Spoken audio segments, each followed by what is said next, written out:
مزید ویڈیوز کے لیے ہمارے چینل ہاؤس آف اسلام کو سبسکرائب کرنا نہ بھولیے۔ شکریہ۔ اللہ رب العزت نے انسان کو بے شمار نعمتیں دی، احسان نے جتایا، آنکھیں دیں، زبان دی، دماغ دیا، سماعت دی، کھانے پینے کو کیا کیا نعمتیں دی، پانی دیا، ہوا دی، رہنے سہنے کو گھر دیا، مگر احسان نہیں جتایا۔ انسان کی خاطر زمین بنائی، آسمان بنایا، احسان نے جتایا۔ ایک نعمت ایسی تھی کہ اللہ رب العزت نے جب وہ عطا کی تو اس کو عطا فرماتے ہوئے اللہ نے احسان بھی جتلایا۔ فرمایا لقد من اللہ علی المؤمنین اذ بعث فیہم رسولا، تحقیق اللہ نے ایمان والوں پر احسان فرمایا۔ تو پہلے ششماہی میں ربیع الاول کا مہینہ تیسرا انعام ملا اس امت کو، اور دوسری ششماہی میں 9واں مہینہ رمضان کا مہینہ، یہ بھی اللہ کی طرف سے انعام۔ جتنی آسمانی کتابیں اتاری گئیں رمضان مبارک میں، تو یہ مہینہ رحمتوں کا، برکتوں کا، مغفرت کا مہینہ ہے۔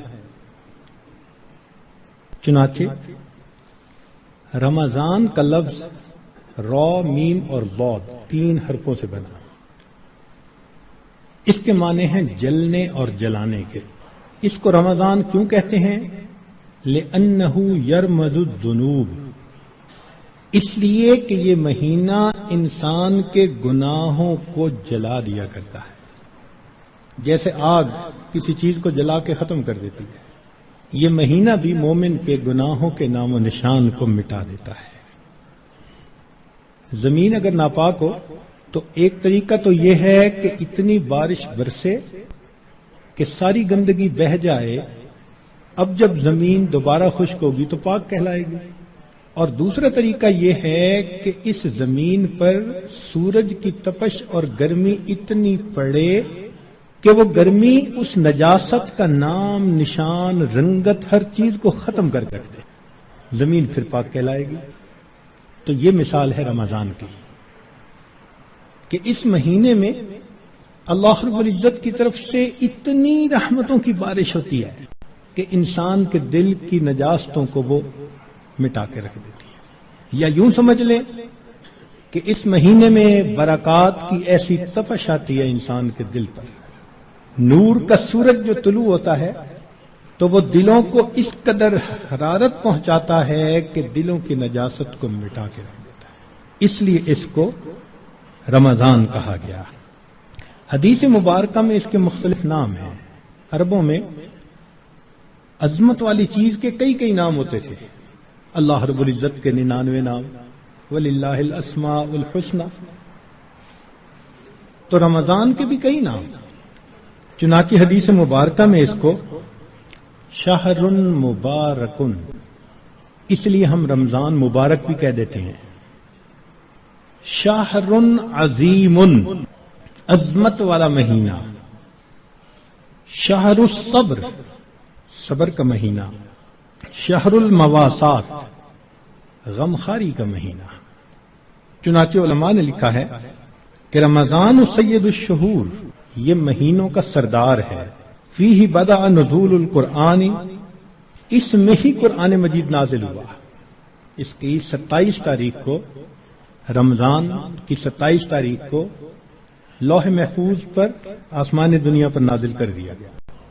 پھر وہاں سے 23 سال کے عرصہ میں آہستہ آہستہ آیات کو نبی علیہ السلام پر اتارا گیا۔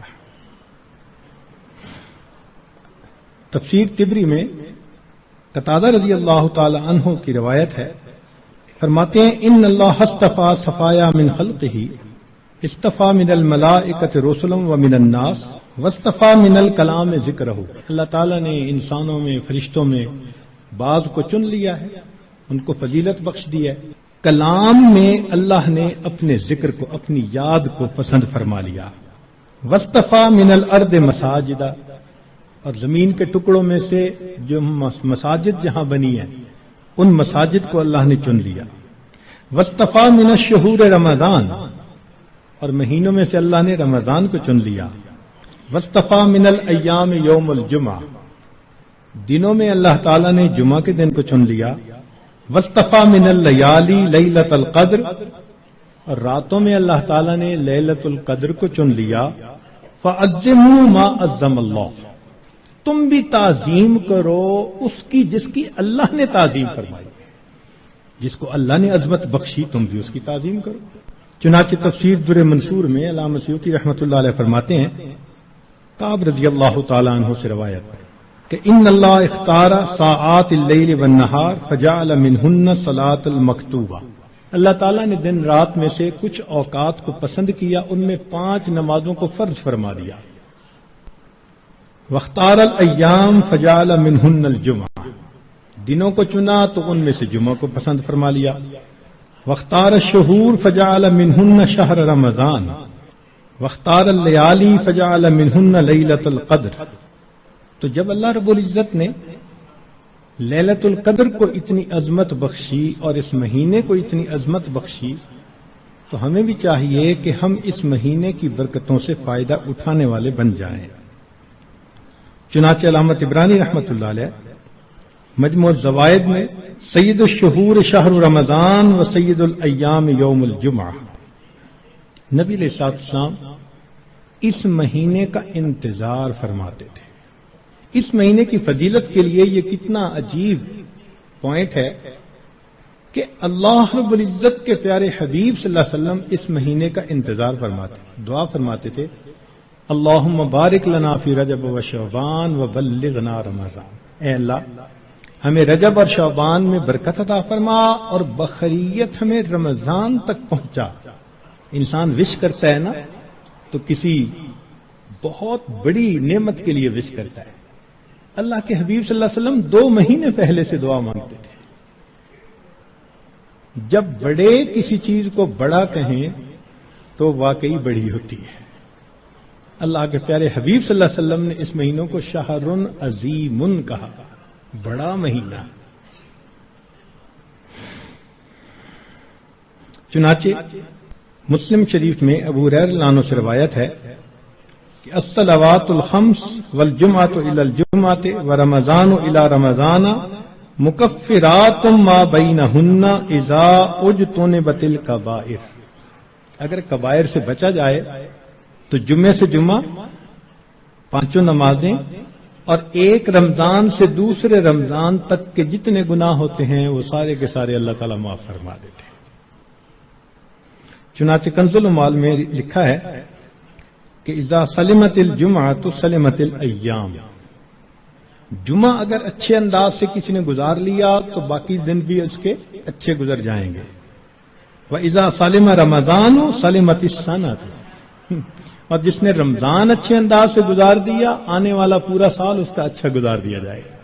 امام ربانی مجدد ثانی رحمۃ اللہ علیہ اپنے مکتوبات میں فرماتے ہیں کہ یہ رمضان کا مہینہ آنے والے سال کا ایک نمونہ ہوتا ہے.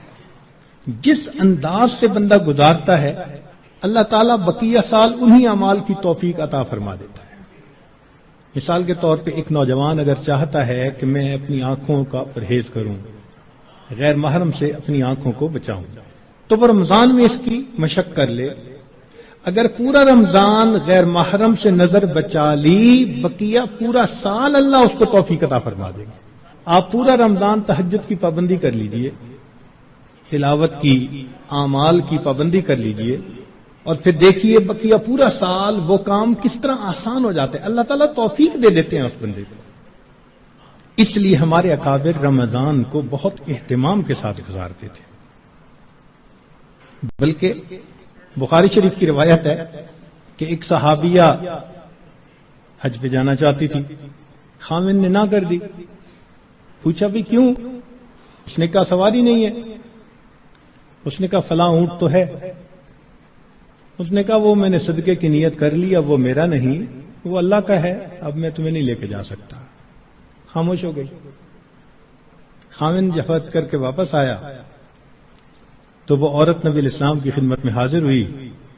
اے اللہ کے حبیب صلی اللہ علیہ وسلم، میرا بڑا جی چاہتا تھا میں حج کروں، مگر میرے خامن نے کہا کہ سواری نہیں، اور میں نے صدقے کا اونٹ تھا بتایا تو اس نے کہا میں اس کو نہیں استعمال کر سکتا. تو نبی علیہ السلام نے پہلے تو خامند کو سمجھایا کہ دیکھو یہ حج کا عمل بھی اللہ کے راستے میں جانے والا عمل تھا. تم اگر اس اونٹ پر اس کو یہ حج کروا دیتے تو اس میں کوئی حرج نہیں تھا، مگر ساتھ ہی یہ فرما دیا اس عورت کو کہ اچھا اب تم رمضان میں عمرہ کر لینا، اللہ تعالیٰ تمہیں میرے ساتھ حج کرنے کا ثواب عطا فرمائے گا. یہ بخاری شریف کی روایت ہے. تو رمضان مبارک کو اللہ رب العزت نے ایسی فضیلت عطا فرمائی. چنانچہ کنز المال میں ہے کہ اذا کان اول لیلۃ من شہر رمضان صفدت الشیاطین ومردت الجن، کہ جب رمضان کی پہلی رات آتی ہے تو شیاطین، سرکش جن، ان کو قید کر دیا جاتا ہے، باندھ دیا جاتا ہے. خبردار میرے پیارے حبیب صلی اللہ علیہ وسلم کے امتیوں کے روزوں کو تم خراب نہ کر سکو، تو شیاطین کو باندھ دیا جاتا ہے. وغلقت ابواب النار فلم یفتح منها باب، جہنم کے سارے دروازے بند کر دیے جاتے ہیں، پورا رمضان بند رہتے ہیں. وفتحت ابواب الجنت فلم یغلق منها باب، اور جنت کے سارے دروازے کھول دیے جاتے ہیں اور ان دروازوں کو پورا مہینہ بند نہیں کیا جاتا. سبحان اللہ. اللہ رب العزت اس مہینے میں جنت کی سیل لگاتے ہیں. وَيُنَادِي مُنَادٍ كُلَّ لَيْلَةٍ، اور ایک ندا دینے والا فرشتہ ہر رات یہ ندا دیتا ہے، یا باغی الخیر اقبل، اے نیکی کے متلاشی آگے بڑھ. ابتغاء سے ہے یہ لفظ باغی الخیر. وَيَا بَاغِيَ الشَّرِّ اقصر، اے برائی کے تلاش کرنے والے تھم جا، رک جا. وَلِلَّهِ عُتَقَاءً مِّنَ النَّارِ وَذَلِكَ كُلَّ لَيْلَةٍ، ہر رات میں اللہ تعالیٰ جہنم سے جہنمیوں کو بری فرما دیتے ہیں. اب یہاں طالب علم کے ذہن میں ایک سوال پیدا ہوتا ہے کہ رمضان مبارک میں شیاطین تو قید ہو گئے، پھر کیوں برائیاں ہوتی ہیں، غفلتیں ہوتی ہیں؟ تو علماء نے اس کے کئی جواب دیے. ایک جواب تو انہوں نے دیا بھئی بڑے شیاطین تو قید ہو گئے، اب چھوٹے شتونگڑے بھی تو ہیں، اور ہم اتنے غافل کہ شتونگڑے ہی کام دکھا جاتے ہیں. دوسرا علماء نے یہ کہا کہ شیطان کی وجہ سے نفس کے اندر اتنی خباثت آ جاتی ہے کہ شیطان اگر باندھ بھی دیا جاتا ہے تو نفس اس کا کارندہ بنا رہتا ہے، وہ انسان کو گناہوں پر اکسائے رکھتا ہے. یا برے دوست ہوتے ہیں، یار بد، ان کی وجہ سے انسان رمضان میں بھی نیکی پر نہیں آتا. مگر اس کی خوبصورت مثال یہی ہے کہ جیسے لوہے کو بھٹی میں گرم کریں نا تو سرخ ہو جاتا ہے، پھر اس کے بعد اس کو بھٹی سے نکال لیں تو وہ 1 منٹ میں ٹھنڈا نہیں ہوتا، وہ گھنٹہ 2 گھنٹے گرم رہتا ہے. تو شیطان نے انسان کو گناہوں کی بھٹی میں اتنا گرما دیا ہوتا ہے کہ ان لوگوں کے لیے رمضان کا مہینہ آ بھی جاتا ہے تو وہ گرمی اسی طرح موجود رہتی. نبی علیہ السلام نے ارشاد فرمایا، من وافق موتہ عند القضاء رمضان دخل الجنہ، جس بندے کو رمضان المبارک کے اندر موت آ گئی اللہ تعالیٰ اس کو جنت کے اندر داخل فرما دیتے ہیں. سیدہ عائشہ صدیقہ رضی اللہ تعالیٰ عنہ فرماتی ہیں کہ کان رسول اللہ صلی اللہ علیہ وسلم یجتہد فی رمضان ما لا یجتہد فی غیرہ، مسلم شریف کی روایت کہ رمضان المبارک میں نبی علیہ السلام عبادات میں اتنی محنت فرماتے تھے، مشقت اٹھاتے تھے کہ رمضان کے علاوہ کسی اور مہینے میں اس قدر محنت نہیں فرماتے تھے. اس سے معلوم ہوا کہ خاص اہتمام فرماتے تھے اس مہینے.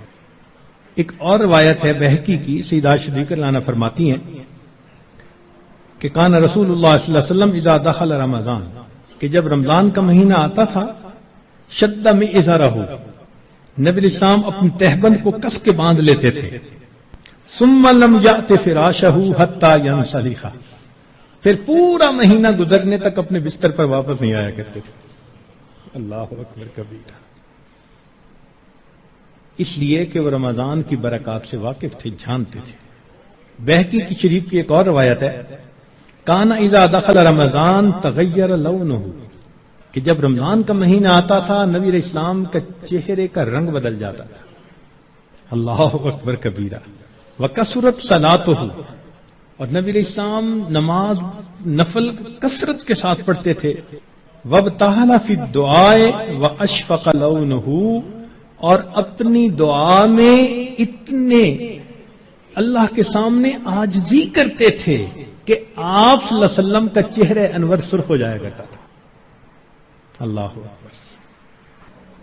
چنانچہ ایک حدیث مبارکہ میں ہے، سلمان فارسی رضی اللہ عنہ اس کی روایت فرماتے ہیں کہ خطبنا رسول اللہ صلی اللہ علیہ وسلم فی آخر یوم من شعبان فقال، نبی علیہ السلام نے فرمایا، یا ایھا الناس قد اظلکم شہر عظیم مبارک، اے لوگو تمہارے اوپر ایک بڑا مہینہ برکت والا آ گیا ہے.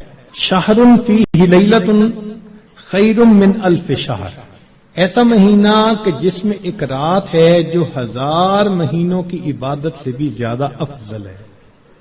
شہر جعل اللہ صیامہ فریضہ، ایک ایسا مہینہ جس کے روزے کو اللہ رب العزت نے فرض فرمایا. وقیام لیلہ تطوعا، اور رات کے قیام کو اللہ نے اپنے قرب کا ذریعہ بنایا. من تقرب فیہ بخصلۃ من الخیر کان کمن ادى فریضۃ فیما سوا، جس نے رمضان میں نفل عمل کیا ایسے اجر ملے گا جیسے رمضان کے علاوہ اس نے کسی فرض کے اوپر عمل کیا تھا. ومن ادى فریضۃ فیہ کمن کان کمن ادى 70 فریضۃ فیما سوا، جس نے ایک فرض پر عمل کیا اس کو 70 فرض جو غیر رمضان میں ہوتے ہیں اس کے برابر اجر عطا کیے جاتے ہیں. یہاں سے معلوم ہوا کہ اللہ رب العزت رمضان مبارک میں انسان کے اعمال کا ریٹ 70 گنا بڑھا دیتے ہیں، ملٹیپلائی. سبحان اللہ. ایک ایک عمل کو دنیا ریٹ انکریز کرتی ہے تو 10% اور 20%، 10واں حصہ 20واں حصہ. اللہ تعالیٰ ریٹ بڑھاتے ہیں تو کیا 70 گنا، 70 سے ضرب دے دی، اس لیے کہ وہ شہنشاہ حقیقی ہے. وہ اپنے بندوں کو اتنا اجر دینا چاہتا ہے کہ ان کے گناہوں کی ظلمتیں ختم ہو جائیں. تو ایسے وقت میں ہمیں بھی چاہیے کہ ہم اپنے اعمال اللہ رب العزت کے حضور پیش کریں. چنانچہ نبی علیہ السلام نے ارشاد فرمایا، هو شہر الصبر والصبر ثوابہ الجنہ، یہ صبر کا مہینہ ہے اور صبر کا بدلہ جنت ہے. وہ شہر المواسات، غمخاری کا مہینہ. سبحان اللہ. چنانچہ اسی حدیث میں آگے نبی السلام نے ارشاد فرمایا کہ اولہ رحمت، اس مہینے کے پہلے 10 دن رحمت، وأوسطہ مغفرۃ، درمیان کے 10 دن مغفرت کے، وآخرہ عتق من النار، اور آخری 10 دن آگ سے آزادی کے. وہ کیسے؟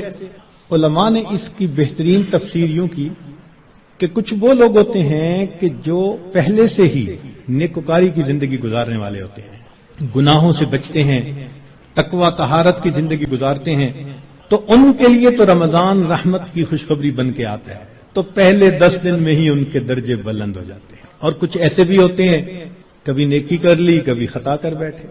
تو ایسے لوگ جب رمضان کے پہلے 10 دن گزار لیتے ہیں تو اس میں ان کے جو گناہوں کی ظلمت ہوتی ہے اس کو اللہ تعالیٰ ختم کر دیتے ہیں. چنانچہ اوسطہ مغفرۃ، ان کے لیے درمیانی 10 دن مغفرت کا پیغام بن جاتے ہیں. اور کچھ بہت زیادہ غفلت میں رہنے والے، اگر 10 دن سے ان کا کام نہیں بنا تو 20 دن سے ان کا کام بن جاتا ہے. چنانچہ جب 20 دن کی برکتیں ان کے دل کو دھو دیتی ہیں تو آخرہ عتق من النار، آخری اشرہ ان کے لیے بھی آگ سے آزادی کا اشرہ بن جاتا ہے. معلوم ہوا کہ اس مہینے میں تھوڑا غافل ہو یا زیادہ غافل، ہر بندے کی مغفرت کا اللہ تعالیٰ انتظام فرماتے ہیں. ہاں، بندے کو خود کوشش کرنی چاہیے. اگر کوئی آدمی خود ہی بے توجہ بن کر زندگی گزارے اور رمضان کا احترام ہی نہ کرے تو وہ تو پھر اپنا قصور ہے نا. ورنہ یہ اس کو احساس ہو گیا کہ مجھے رمضان مبارک کے اس مہینے میں اللہ کا قرب حاصل کرنا ہے، اس مہینے کی برکتیں اتنی ہیں کہ ایک لمحے کی برکت انسان کو ولی بنانے کے لیے کافی ہے. امام ربانی مجدد ثانی رحمۃ اللہ علیہ فرماتے ہیں مکتوبات میں کہ اے کاش پورے سال کی برکتوں کو رمضان المبارک کی برکتوں کے ساتھ وہ نسبت ہوتی جو ایک دریا کو سمندر کے ساتھ ہوتی ہے، مگر وہ بھی نہیں ہے. اس مہینے کی برکتیں اتنی زیادہ ہیں، اللہ اکبر کبیرہ. چنانچہ نبی علیہ السلام نے ارشاد فرمایا کہ وَاسْتَكْثِرُوا فِيهِ مِنْ 4 خصال، 4 اعمال اس مہینے میں زیادہ کرو. خصلتین تردون بہما ربکم وخصلتین لا غنا بکم عنہما، 2 عمل تو ایسے ہیں کہ جن سے تم اپنے رب کو راضی کرو، اور 2 عمل ایسے ہیں کہ تمہیں اس کے سوا چارہ ہی نہیں، مجبوری ہے تمہاری. اللہ تعالی تردون بہما ربکم، وہ 2 باتیں کہ جس کو ذریعے تم اپنے رب کو راضی کرو. فشہادت اللہ الہ الا اللہ وتستغفرونہ، یعنی کلمے کا ورد زیادہ کرنا، تحلیل زیادہ پڑھنا اور استغفار زیادہ پڑھنا. یہ 2 عمل اس مہینے میں خاص طور پر زیادہ کرنے کی ضرورت ہے، کیونکہ اللہ کے پیارے حبیب صلی اللہ علیہ وسلم نے ارشاد فرمایا لہذا اس بات کی اہمیت دل میں اچھی طرح بٹھانی چاہیے. تو لا الہ الا اللہ کی بھی کثرت کریں، کم از کم چند 100 مرتبہ دن میں پڑھ لیا کریں، اور ہمت والے تو 1000 دفعہ 2000. ایسے لوگ ہیں ہر دن میں رمضان کے 10,000 مرتبہ تحلیل پڑھتے ہیں. اس وقت ایسے لوگ ہیں رمضان المبارک کے ہر دن میں ایک قرآن مجید کی تلاوت مکمل کرتے ہیں.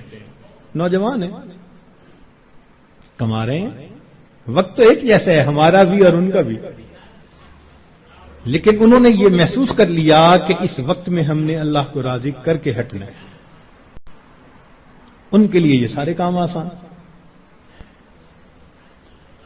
تو ہم چلو چند 100 دفعہ یا 1000 دفعہ ہی لا الہ الا اللہ کا ورد کر لیا کرے، اور اگر چلتے پھرتے عادت ڈال لیں تو سبحان اللہ کئی 1000 مرتبہ کرنا بھی آسان ہے.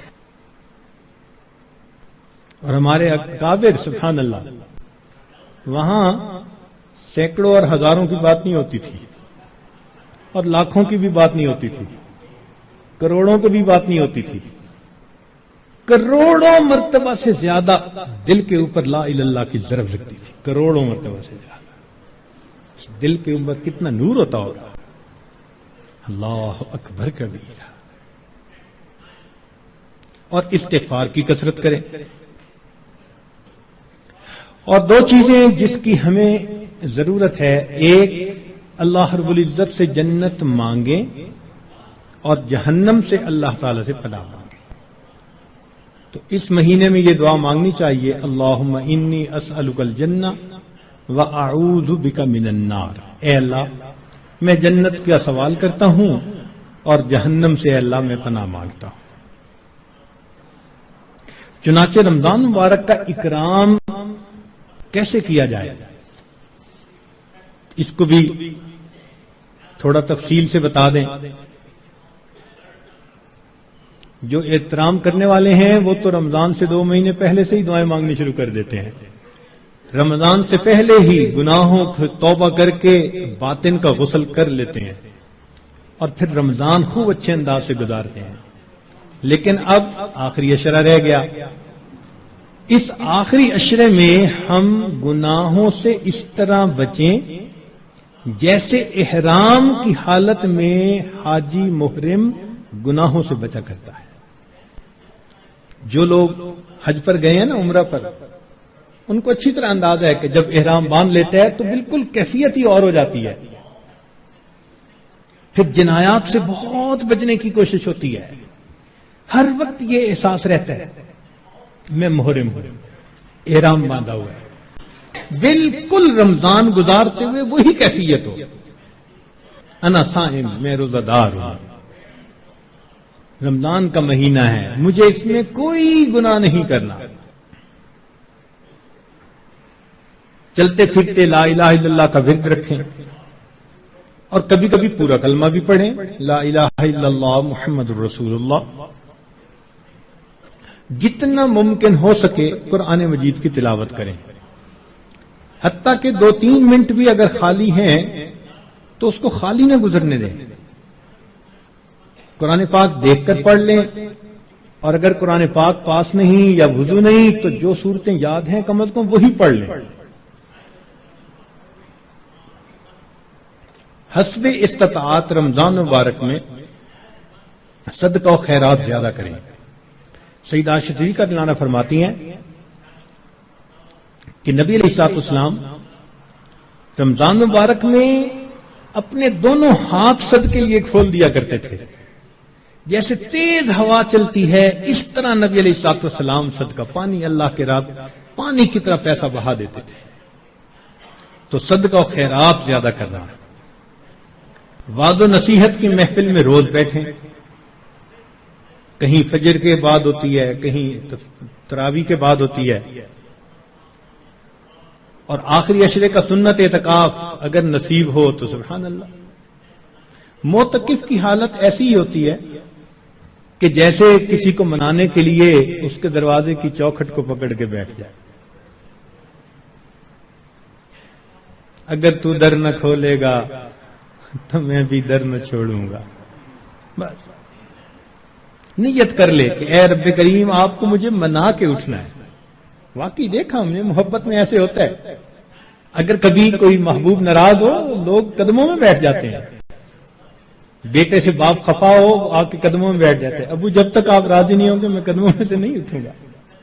سبحان اللہ، یہی مومن کا حال ہونا چاہیے۔ اے کریم تیرے در پر آ کر بیٹھ گئے ہیں،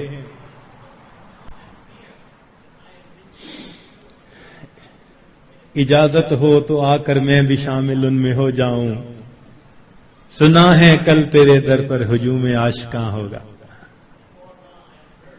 عشق محبت والے 10 دن فارغ کرتے ہیں اللہ کے سامنے، دن رات عبادت میں گزارنے کی کوشش کرتے ہیں، اور دعاؤں میں پھر انسان خوب عاجزی اور زاری کرے۔ اس طرح رمضان مبارک کی قدردانی کیجیے۔ رمضان مبارک کی بے قدری کی بھی کچھ صورتیں ہیں۔ مثال کے طور پہ بعض لوگ رمضان کے روزے رکھنے کا اہتمام نہیں کرتے، یہ رمضان کی بے قدری ہے۔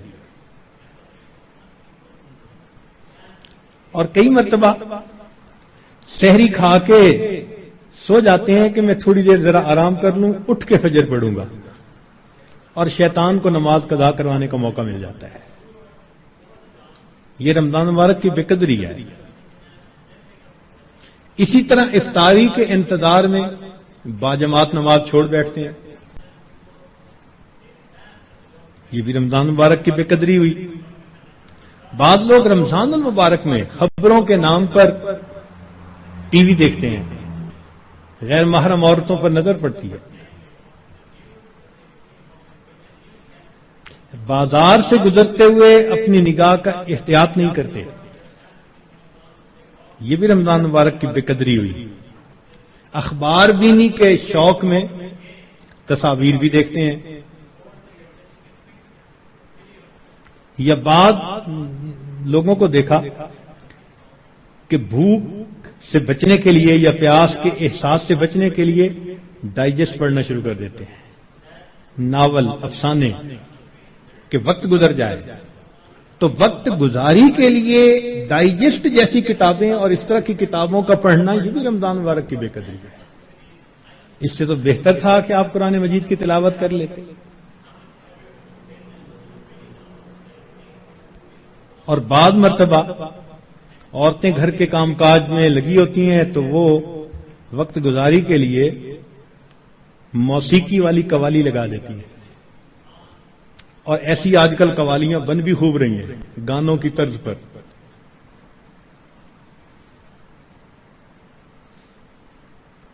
بھئی کوئی بیت الخلاء کے طرز پر مسجد بنا دے تو آپ کو خوشی ہوگی؟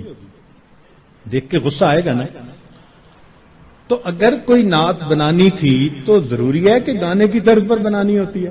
خدا کے بندو، تو اس قسم کی قوالیاں جن میں ساز ہو، موسیقی ہو، وہ حرام ہوتی ہیں. نبی علیہ السلام نے ارشاد فرمایا، میں آلات موسیقی کو توڑنے کے لیے مبعوث ہوا ہوں، اس لیے اس سے 100% پرہیز کرنا چاہیے. بعض نوجوان وقت گزارنے کے لیے انٹرنیٹ پہ بیٹھ جاتے ہیں اور جو دنیا بلا کا گند ہے وہ انٹرنیٹ کے اندر موجود ہوتا ہے. یہ بھی رمضان مبارک کی بے قدری ہوئی. اور بعض اپنے دوستوں سے میسیجز کا سلسلہ شروع کر دیتے ہیں. یہ بھی رمضان مبارک کی بے قدری. اور اس سے بڑھ کر اور گناہ یہ کہ سیل فون کے اوپر غیر محرم سے باتیں کرتے ہیں یا اس کو میسج بھیجتے ہیں. یہ بھی رمضان کی بے قدری ہے.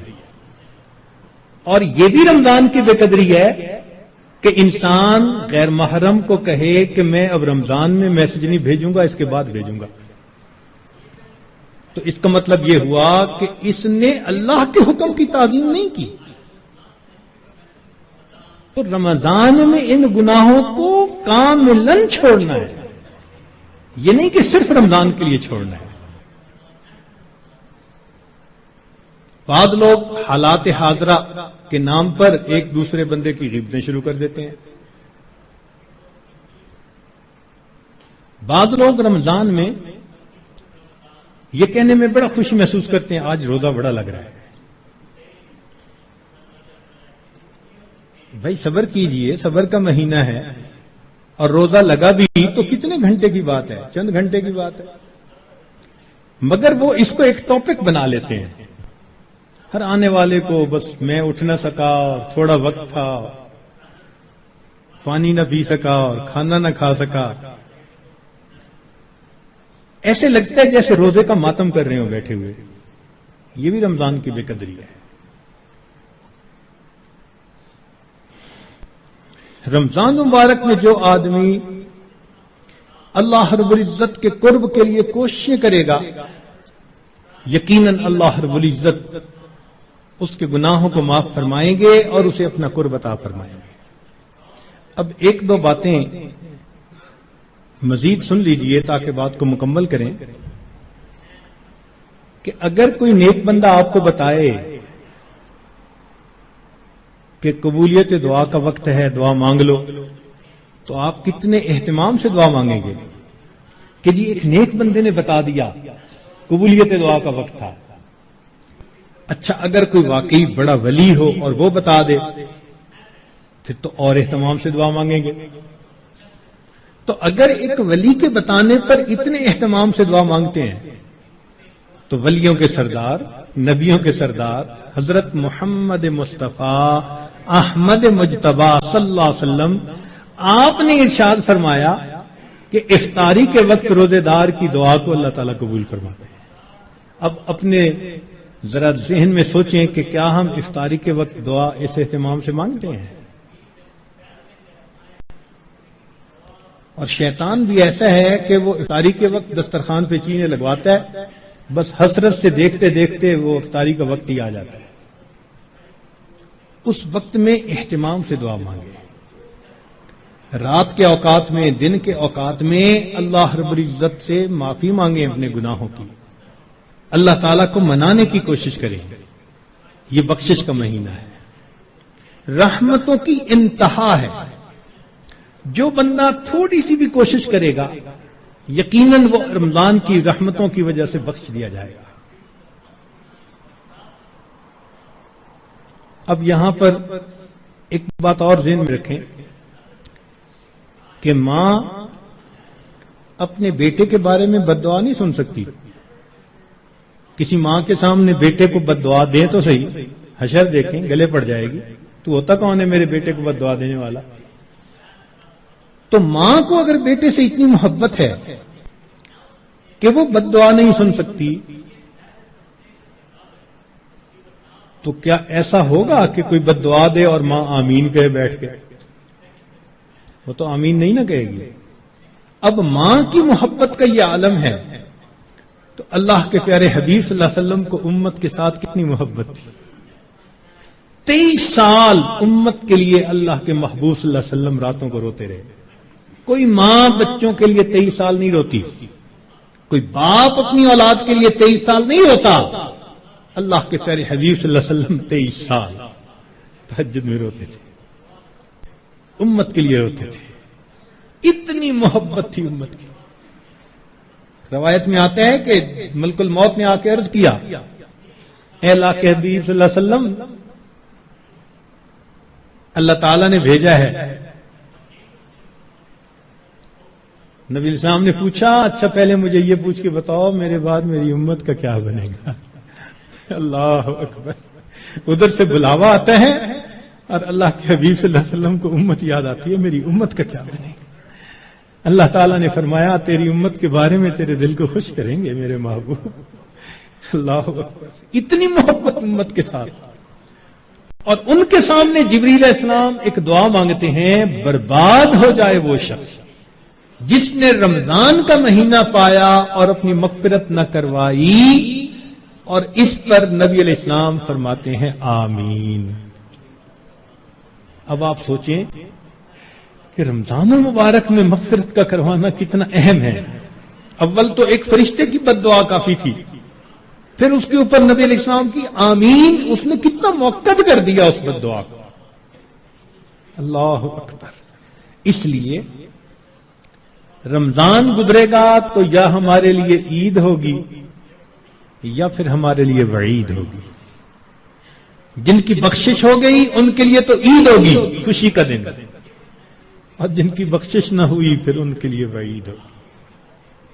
اس لیے رمضان کے ان باقی ایام کو بہت ہی زیادہ اہتمام کے ساتھ اللہ تعالی سے مانگ کے گزاریں، رو دھو کے گزاریں. جب دل میں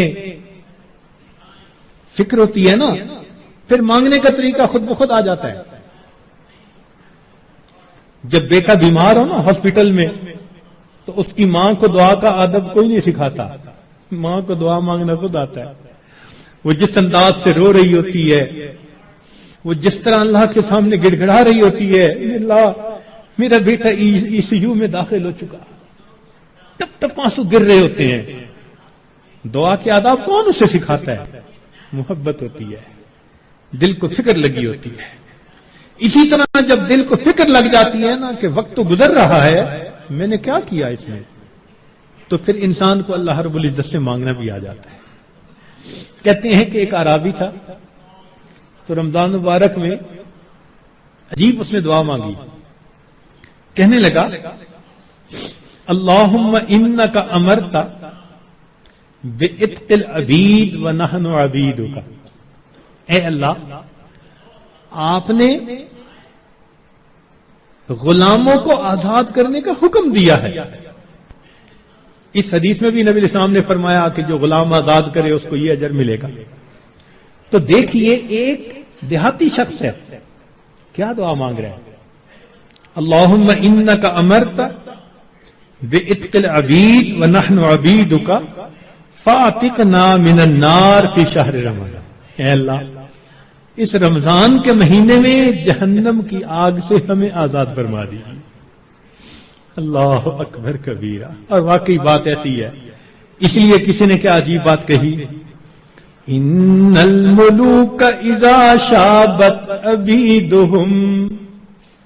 بادشاہ لوگ جو ہوتے ہیں نا، جب ان کی خدمت کرتے کرتے ان کا غلام بوڑھا ہو جاتا ہے نا، وہ پھر اس کو آزاد کر دیتے ہیں، آزاد بندوں کی طرح آزاد بنا دیتے ہیں. عمر گزار دی اس نے خدمت کرتے کرتے. بادشاہ بڑھاپے میں اس کو غلام نہیں رکھتے، یہ دستور ہوتا ہے بادشاہوں کا. ان الملوک اذا شابت عبیدہم فی رقہم آتقوہم اتق احراری. بڑھاپا جب ہو جاتا ہے، وہ کہتے ہیں کہ اس نے تو عمر گزار دی خدمت کرتے کرتے، اب اس کو غلامی سے آزاد کر کے آزاد بندوں جیسی زندگی. وَأَنْتَ يَا سَيِّدِي أَوْلَى بِذَاكَ رَمَا، اے سید، اے میرے سردار، اے میرے آقا، آپ تو اس بات کے زیادہ حقدار ہیں. ہم نے بھی تو کلمہ پڑھتے پڑھتے بال سفید کر لیے نا، دل سفید نہ کر سکے، بال تو سفید کر بیٹھے. کلمہ پڑھتے پڑھتے بوڑھے تو ہو ہی گئے. اے کریم، تو مہربانی فرما، رمضان کے اس مہینے میں اللہ ہمیں جہنم کی آگ سے آزاد فرما. ہمارے پاس کوئی عمل اور نہیں جو اللہ کے حضور پیش کر سکے. عبداللہ ابن مبارک رحمت اللہ علیہ کی بات یاد آتی ہے کہ موت کے وقت اپنے رخسار کو زمین پر رگڑنے لگ گئے اور دعا مانگنے لگے، اللہ عبداللہ کے بڑھاپے پر رحم فرما.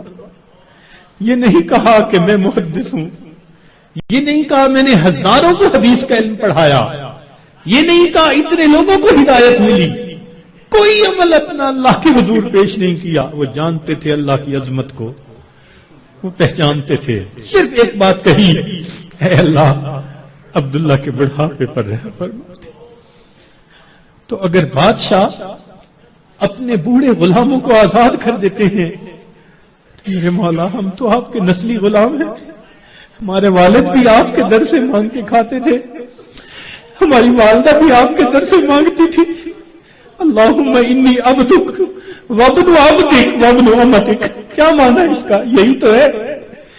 میرا باپ بھی منگتا تھا آپ کے در کا، میری ماں بھی منگتی تھی، میں بھی منگتا. اللہ مہربانی کر دیجئے، اپنے در سے خالی نہ اٹھائیے. اے اللہ، آج 21 رمضان کی رات ہے اور اوپر سے جمعرات، جمعہ کی رات. اے اللہ، اس مبارک رات میں ہمارے تمام گناہوں کو معاف فرما دیجئے، اور جو آگے وقت آ رہا ہے اللہ ہمیں صحیح انداز کے ساتھ گزارنے کی توفیق عطا فرما دیجئے.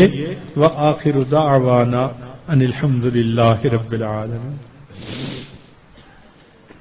تھوڑی دیر کے لیے مراقبہ کر لیجئے، آنکھوں کو بند کر لیجئے، سر کو جھکا لیجئے. دنیا اور جو کچھ دنیا میں ہے اس سے ہٹ کٹ کے اللہ رب العزت کی یاد میں ڈوب جائیے. دل مغموم کو مسرور کر دے، دل بے نور کو پر نور کر دے.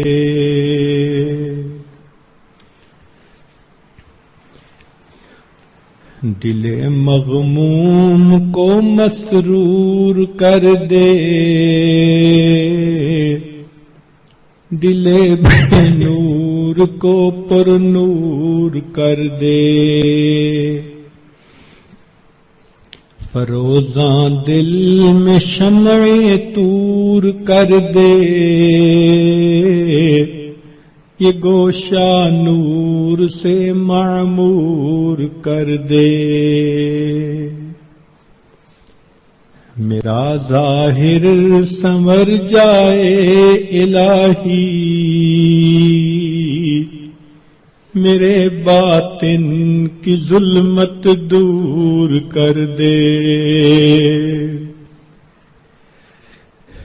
میرا ظاہر سنور جائے الہی، میرے باطن کی ظلمت دور کر دے. مئے وحدت پلا مخمور کر دے، محبت کے نشے میں چور کر دے.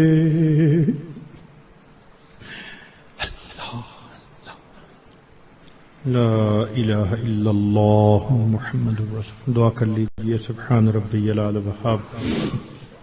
اللہم صلی علی سیدنا محمد وعلی آل سیدنا محمد وبارک وسلم. اے مالک، ہم آپ کے آج مسکین بندے ہیں، ہمارے گناہوں کو معاف فرما، خطاؤں سے درگزر فرما، عیبوں کی پردہ پوشی فرما. اے کریم آقا، بابرکت مہینہ رمضان مبارک کا آ چکا ہے، اللہ اس کی رحمتیں عطا فرما دیجئے. برکتیں عطا فرما دیجئے میرے مولا. بارش تو ہو رہی ہے، ہمارے ہی دل ایسے ہیں جو اس کے اثرات کو قبول نہیں کر پا رہے. اے اللہ ان دلوں سے ظلمت کے پردے ہٹا دیجئے، ان دلوں کو اللہ صحیح معنوں میں زندہ فرما دیجئے. اے اللہ سینوں میں دل کی جگہ سل لیے پھرتے ہیں، اس سل کو اللہ آج دل بنا دیجئے. اے کریم رحمت کا معاملہ فرما دیجئے میرے مولا. ہماری آنکھوں کو پاک کر دیجئے، دلوں کو صاف کر دیجئے. اے اللہ رمضان مبارک کی قدردانی کی توفیق عطا فرما دیجئے. اے اللہ آپ کے بندے دور قریب سے چل کر اپنے گھروں کو چھوڑ کر بیوی بچوں کو چھوڑ کر آپ کے در پر آ کے حاضر ہو گئے ہیں میرے مولا. میں کہاں کہاں نہ پہنچا تیری دید کی طلب میں. اے اللہ تیری دید کی طلب میں، تیری محبت کی تلاش میں، اے اللہ تیرا قرب حاصل کرنے کے لیے، آپ کو منانے کے لیے. اے اللہ یہ سب حضرات یہاں آ گئے ہیں، اے اللہ آنا قبول کر لیجئے میرے مولا، آنا قبول کر لیجئے. اے اللہ رحمت فرما دیجئے میرے مولا، مہربانی فرما دیجئے. اٹھے ہاتھوں کی لاج رکھ لیجئے. اے اللہ دنیا کے لوگ بھی آنے والے کا لحاظ کر لیتے ہیں، اے اللہ آپ بھی اپنے گھر میں آنے والے کا لحاظ فرما لیجئے. مہربانی فرمائیے، آج کی رات میں ہماری مغفرت فرما دیجئے، نیک اعمال کی توفیقیں عطا فرما دیجئے. اے اللہ ہمیں تقوی و طہارت کی زندگی عطا فرمائیے. اے اللہ گناہوں کی ذلت سے محفوظ فرما، ہمیں طاعات کی عزت نصیب فرما.